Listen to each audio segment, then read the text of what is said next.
I don't like anything about you, Mother. We want to live alone with our family, so get out. I was shocked to hear these words suddenly thrown at me by my eldest son's wife. It reminded me of when I had to leave my parents' home alone. Anger surged within me at the thought of being forced out of this home as well. Fine, I'll leave, I declared, gathering my things to move out. This was the last straw. I vowed never to forgive my son's wife. It was time to put my plan into action. My name is Sandra Clark, and I'm turning 61 this year. Although I'm technically retired, I'm fortunate to still be working. I don't go to the office every day but attend meetings occasionally.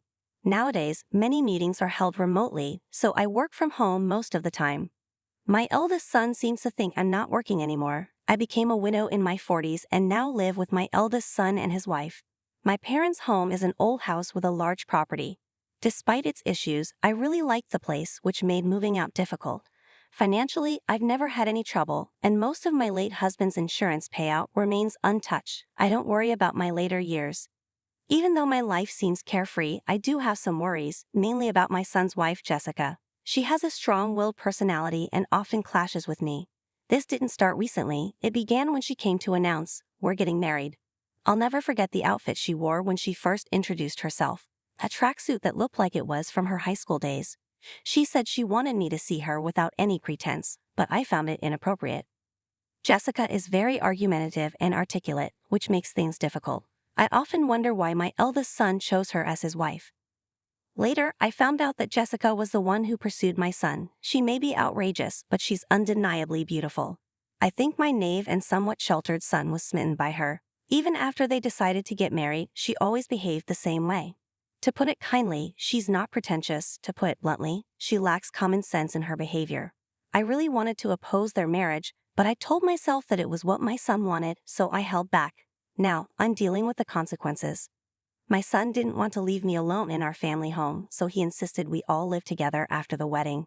I initially thought Jessica would oppose the idea, but surprisingly, she agreed to it. The reason became clear shortly after we started living together. Jessica never did any house chores and left everything to me: cleaning, laundry, meal preparation, you name it. Despite being a full-time housewife, she quit her job when they got married. Even though I don't go to work every day, I work remotely, so I have less free time than she does. While I was busy working on the computer, Jessica would make snide remarks, belittling me by saying I was just playing around. I used to brush it off with a laugh because it was too troublesome to argue every time, but it definitely bothered me when it kept happening. One day, I asked Jessica, who was lazily watching a TV drama, "Jessica, you seem to have quite a bit of free time. Could you help with the cleaning?" She made a disgusted face, sighed dramatically, and said, "The reason I don't do housework is for your sake, Mother. Why don't you understand? It's sad that you can't appreciate my thoughtfulness." She came up with her own bizarre theory and blamed me for everything. According to Jessica, if she did the housework, it would deprive me of my only job. She argued that if I didn't stay active, I could become sedentary, which would be unhealthy. She also claimed there was a risk of dementia due to a lack of stimulation. In other words, Jessica insisted that she was letting me do the housework for my own good. Her ridiculous logic almost gave me a headache. "I agreed to live together to make sure you don't slack off, Mother," she said with a half smile. I was speechless and dumbfounded. I really regretted agreeing to live together. Every day, I regretted not choosing to live separately, which would have spared me from seeing things I didn't want to see. Doing housework while being constantly watched by Jessica became unbearable. Reaching my limit, I decided to talk to my eldest son. It wasn't to complain about Jessica. I had decided to move to an apartment where I could live alone. The house we were living in was old and had many uneven levels. Last year, I hurt my back, and the house's layout was becoming too difficult for me to manage.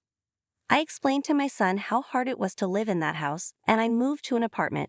Though it felt like Jessica had driven me out, I didn't regret leaving. The new apartment was a rental. I thought it might be a bit too big for living alone, but I chose a place large enough for my grandchildren to visit and stay over in the future. I customized the interior to my liking, and it felt like I had finally created my own little castle. But my joy was short-lived. Jessica started coming over every day and staying until night. "The new apartment is really nice, isn't it?" she'd say. "It's too big for you, Mother," Jessica said, lounging on the living room couch. "Come on, Mother, come back to your old home and do the house chores. It's for your health and longevity." Unbelievably, Jessica was telling me to return to the old house and resume doing the chores. She was so self-centered, it made me dizzy. "I've already moved out of the house, Jessica. You need to step up as the wife. I take care of all the house chores here, and my annual checkups are always good. There's nothing for you to worry about." Jessica turned her head away, ignoring my words. She had a habit of pretending not to hear anything she found inconvenient. That was her usual strategy. Even after that conversation, Jessica continued coming over to my apartment every day. Just the other day, she said it was too much hassle to go back home and ended up staying the night. My parents' home and this apartment are only about a 15-minute walk apart. It was my eldest son who suggested I live near my parents' home because he was concerned about me.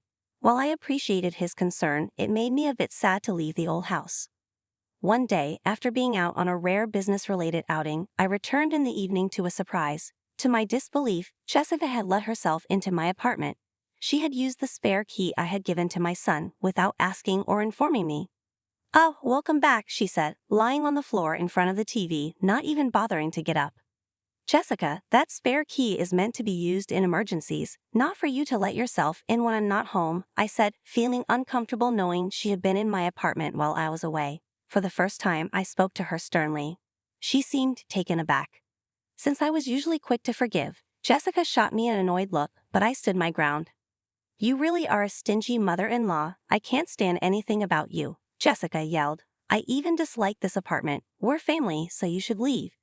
She tried to push me out the front door. It seemed she couldn't stand the idea of me living in this apartment.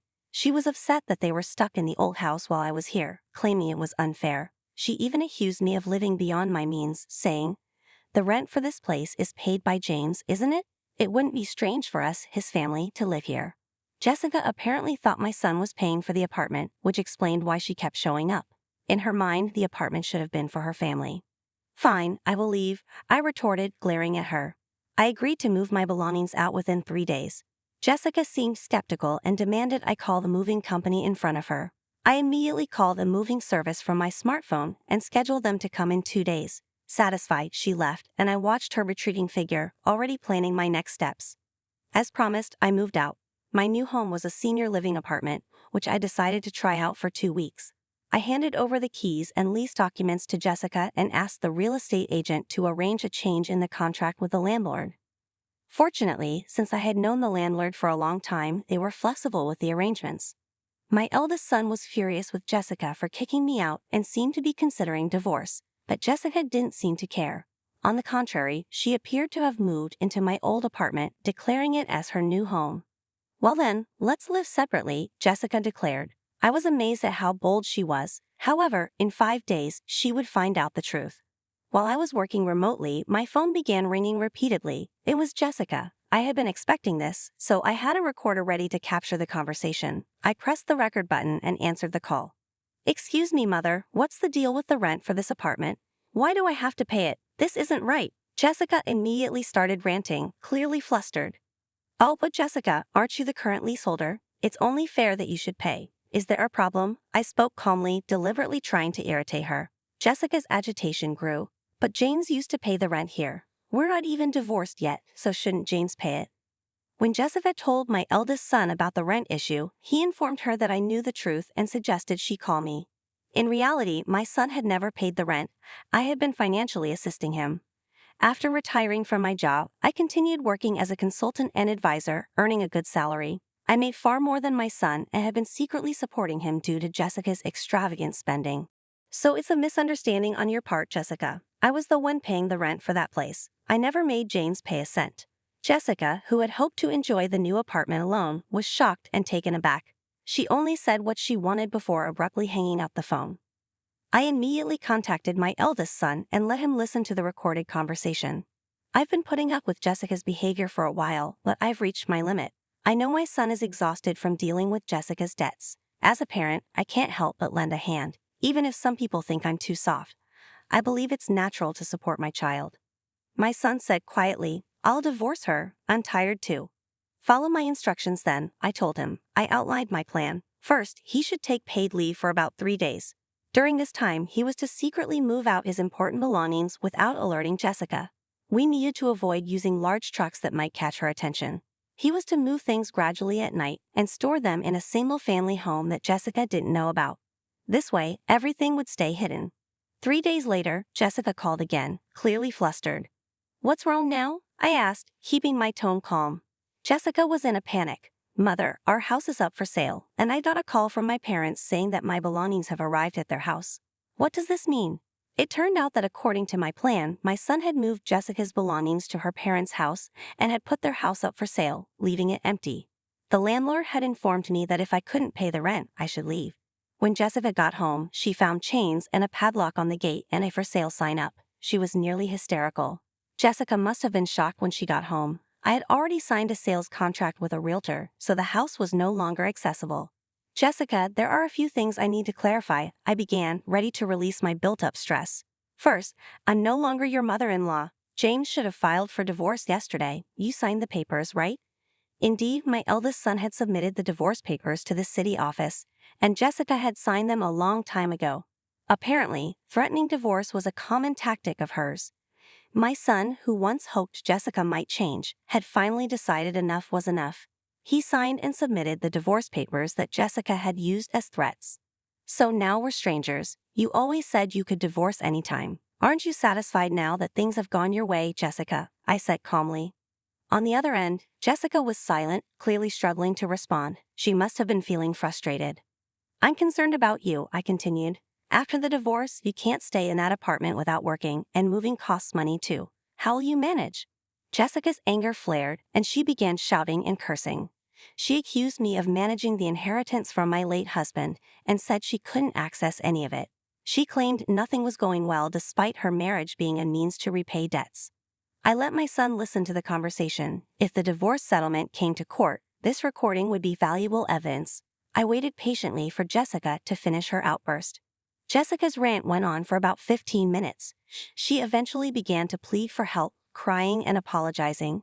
She explained that her family had disowned her due to her financial problems and borrowing habits, leaving her with nowhere to go.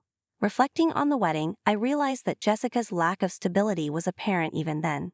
Although I felt a twinge of sympathy, I considered it a consequence of her actions. Apologizing now wouldn't change anything. I told her that we were strangers now and that there was nothing more to discuss. I wished her good luck and ended the call. After our conversation, I felt a sense of relief. Apparently, Jessica had created a scene at my son's workplace, leading to police involvement. When my son got home, he found out that Jessica, who had been squatting at the apartment without paying rent, had had her keys changed by the landlord. She couldn't get into the apartment, and we had already canceled our cell phones and changed our numbers, so she couldn't reach us. Jessica must have felt desperate trying to contact us, only to find she couldn't. We didn't provide her with our new address, so she had no way to find us. As a result, she faced a restraining order after causing a disturbance at my son's company. With no other options, she turned to her disowned family. When she arrived there, she was met with a distressing sight. The luggage I had sent to her family's home was left out in the rain in the backyard.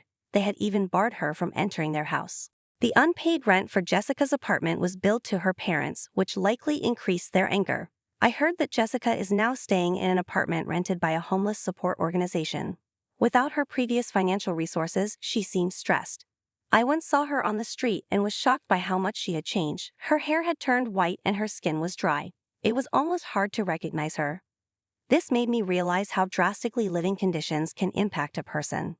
I started a new chapter in my life in the house I bought with my late husband's inheritance. I chose a duplex so that my son could remarry whenever he wanted. For now, he joins me for dinner but manages his own affairs otherwise.